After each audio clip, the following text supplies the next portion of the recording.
And we are back. Christopher, you talked about the civil war in Islam. Talk about the role of religion, as you see it, in the conflict we are now involved with. Well, people attack the president for all kinds of things that he said or appeared to say about religion, but and some of which have been rather ill-considered, including the statement that Islam is a religion of peace, which I would say was a statement that was non-true rather than untrue. The Christian churches, almost in their entirety, I believe, were opposed to the regime change in Iraq. So was the President's own church, the United Methodist Church, for example. It was very interesting to me to find how completely useless Christianity was in a struggle of this kind. It was awful to find that Christianity was a religion of peace, or at least of pacifism and of surrender.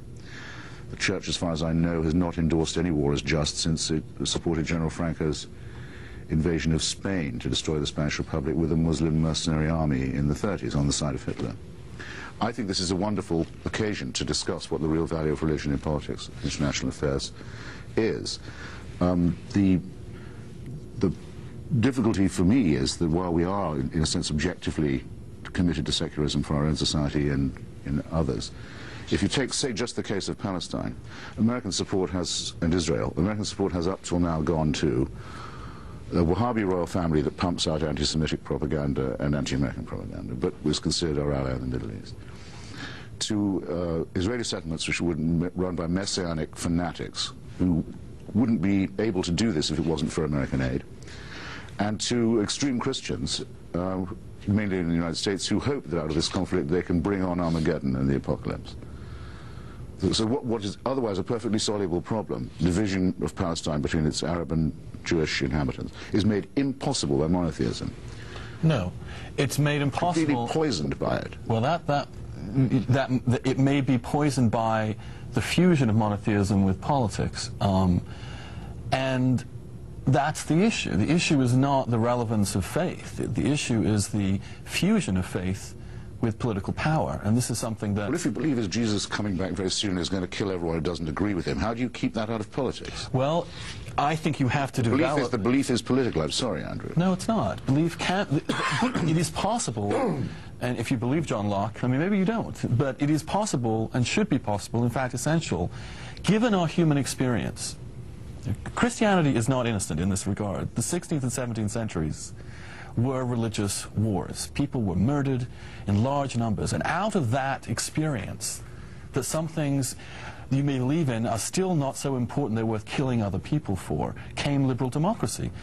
Our very system of government came out of resistance to the power of religion in politics. Absolutely. And what we're fighting for in this war, and I wrote this just at the very beginning of this war, is the possibility of religion outside of politics. And when you read the Gospels, I think that the overwhelming message is exactly that. My kingdom is not of this world, our Lord said. And there is a distinction between what Caesar is and what I am. And the idea, I mean, I think that the idea that Muslims could create a warrior theology out of Islam is much less amazing than that Christianity might do such a thing. And I also believe that that kind of fundamentalism and zeal, in which you think your truth is so important, you should kill another person to save his soul, is as dangerous in this country as it is anywhere else. It's not gotten to the same lengths, but I see the same glint in the eye of someone like Jimmy Swaggart or Pat Robertson and some of the forces that this president is riding to victory on. And I worry. I do not want this to become a war between fundamentalist Christianity and fundamentalist Islam. It is a war between fundamentalist religion and liberal democracy. And I say that as a believing Catholic. Well, it's a civil war also within the other monotheisms, and after all, more than half of American Jews and more than half of Israeli Jews have always favored a two-state solution that grants self-determination to the Palestinians. They just can't get their way because of this nutcase zealot minority. We within the religious faiths so also have to fight. There has to be a civil war within Judaism, if you like, and there is one going on in Islam very clearly, and they're trying to... The fascist side wants to... they want to export that war to where we live to try and win it, so they've really involved us in their war, and... it's not my province, Andrew, but the Christian churches can't seem to make up their mind whether we are fighting for our civilization or not, or whether we should feel guilty about existing. Hierarchies. To be continued. Yes. Which we had another hour. Andrew Sullivan, Christopher Hitchens, come on back.